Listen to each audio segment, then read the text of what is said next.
Don't stay overweight. Use it to become a bodybuilder.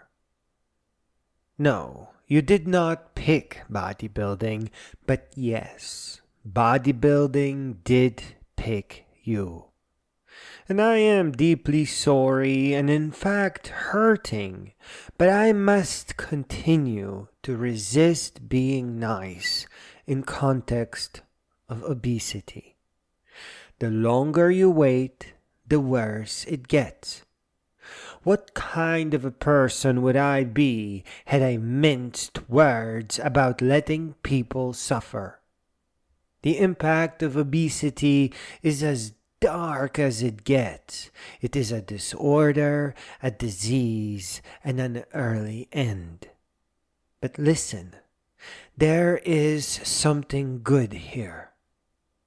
When you get a common cold and take days off and sleep late, your body benefits in many ways from that sleep and that rest and the extra vitamins.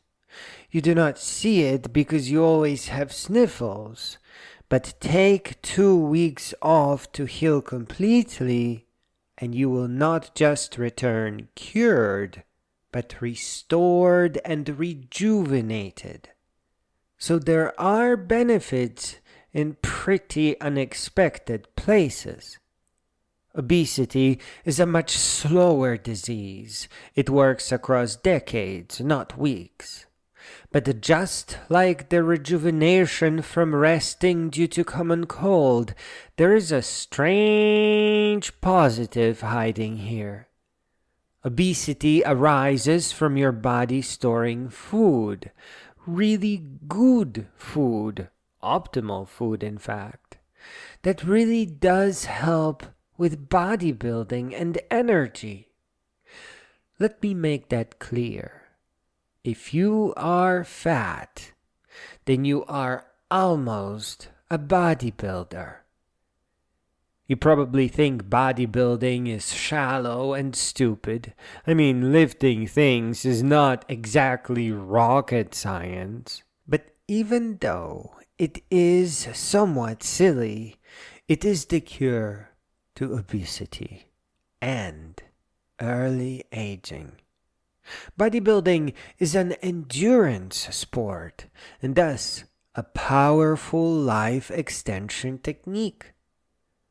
So if you choose to end obesity right now, you will become muscular and slow down your aging to a crawl.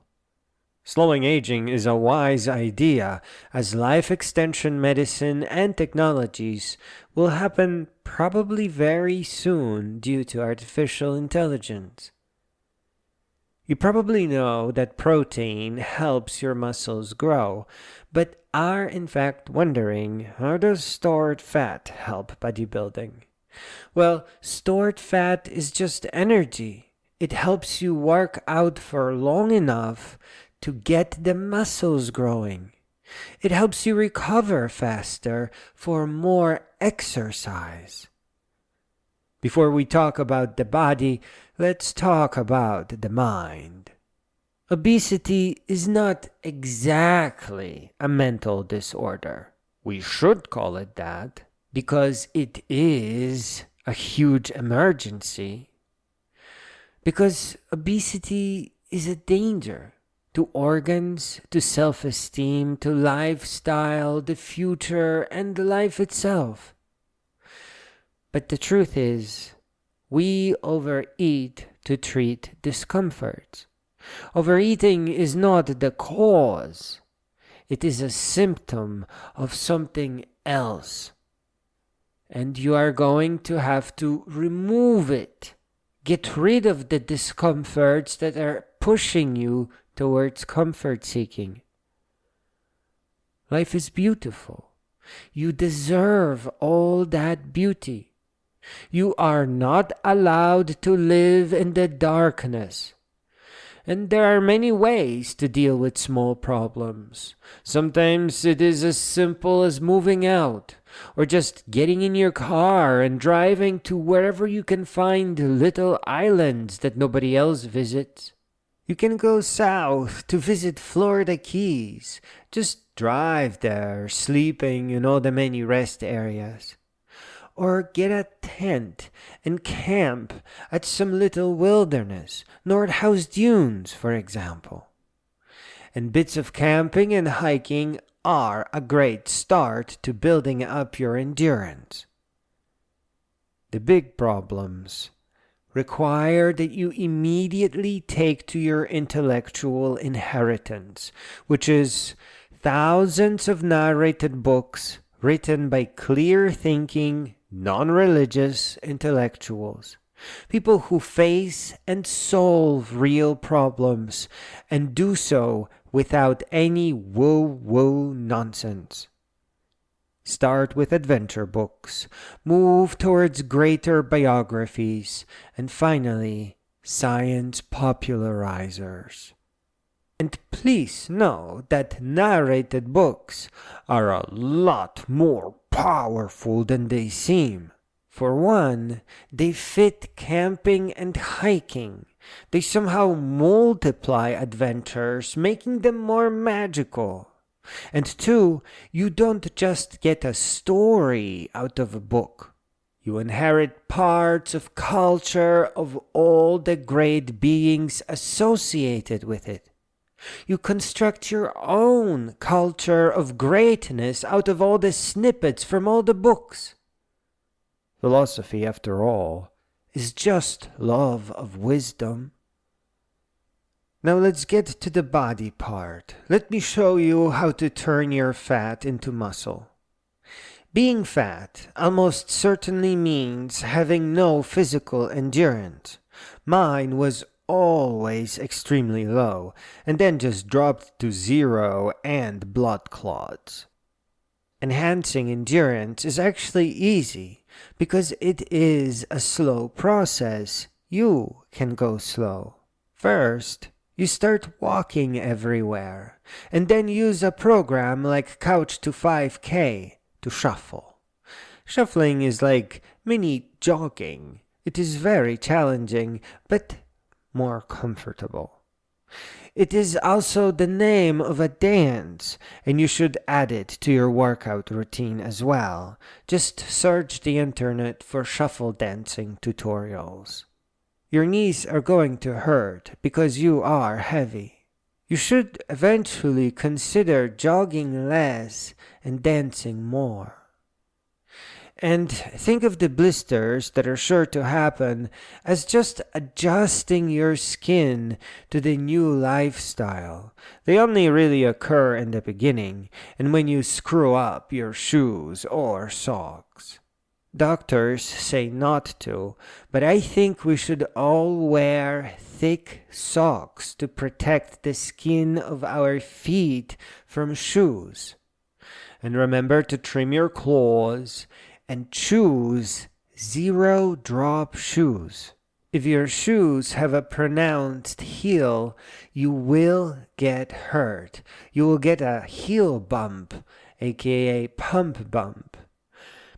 Bodybuilding is an endurance sport. That means you will be putting in a lot more work than everybody else. The shoe manufacturers did not even imagine you could exist.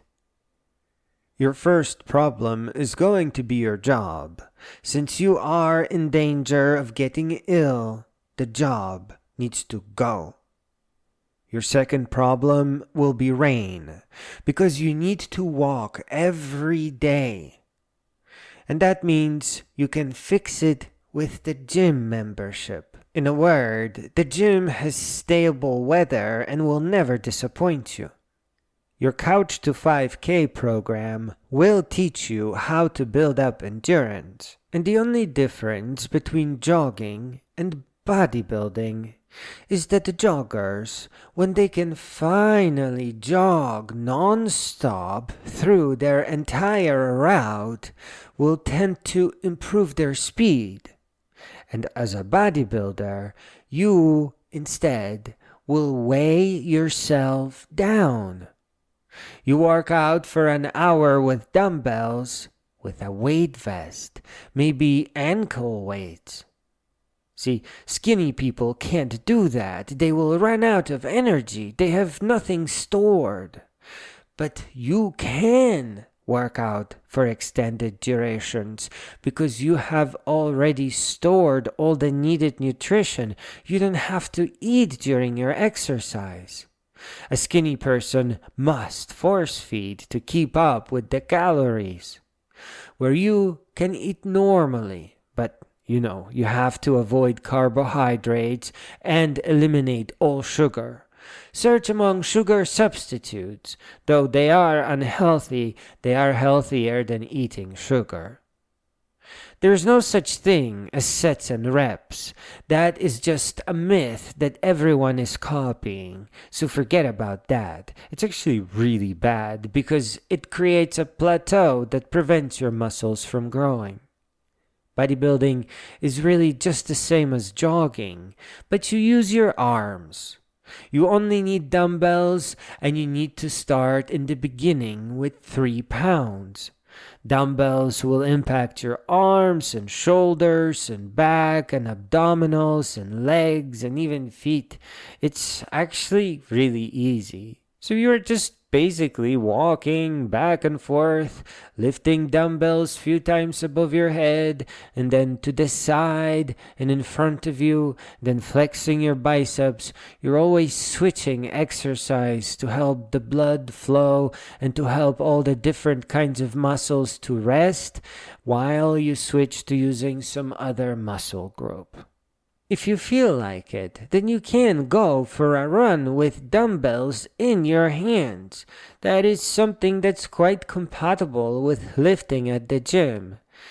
But be careful, because you are going to be using your feet in a different way. So you may get blisters from jogging that will prevent you from lifting at the gym, or vice versa. So stabilize your exercise. I personally recommend shuffle dancing because you are not pounding your feet into concrete. But oh my gosh, concrete floors with a sprinkle of white sand are the best for shuffle dancing. If all you have is rubber flooring at the gym, then it's gonna be a lot more difficult. Dancing is a lot easier on your knees though, especially when you are heavy. Plus all the kind people will think you are pretty cool, and the gym bros will leave you alone, mistakenly thinking that you are bonkers. But unfortunately, and this is truly sad, they will not progress as fast as you. Sets and reps induce a workout plateau and nothing more. Only non-stop lifting and moving with dumbbells, flexing and turning and bending and lifting can work. Everything else is a bad idea. The Couch to 5K shows you how to attack rest. Slowly, week at a time, you just cut out a few minutes here and a few minutes there until you no longer need to stop. You can use a clip-on interval timer because it has a vibrate function that lets you focus on listening to music. You can use music too. Long songs to work out, progressively shorter songs to rest, until again you don't need to rest anymore. Once you stop resting, that's when the real exercise starts. Up until then, you're just getting into the groove. So look at your obesity now. It is not really a mental disorder, is it? It is that you are dealing with a lot and food brings comfort. And in all the haste, you didn't realize that food was actually starting to kill you. But now that you are allowed to become the black sheep. You are allowed to disappoint everyone because you deserve to live long and happy. You are no longer the answer to other people's problems. You are now charged with growing all the way up until you become a lover of wisdom and a philosopher and a great being. As a bonus, you become fit, muscular, and slow down your aging to a crawl. You also have a reason to dance, and every day. And with all those muscles, you have a reason to dress all fancy. All the positive that you are facing now can only beget more and more good things. So while obesity is a curse, every curse is also an advantage, a reason to rise, a dignified reason to make your own way.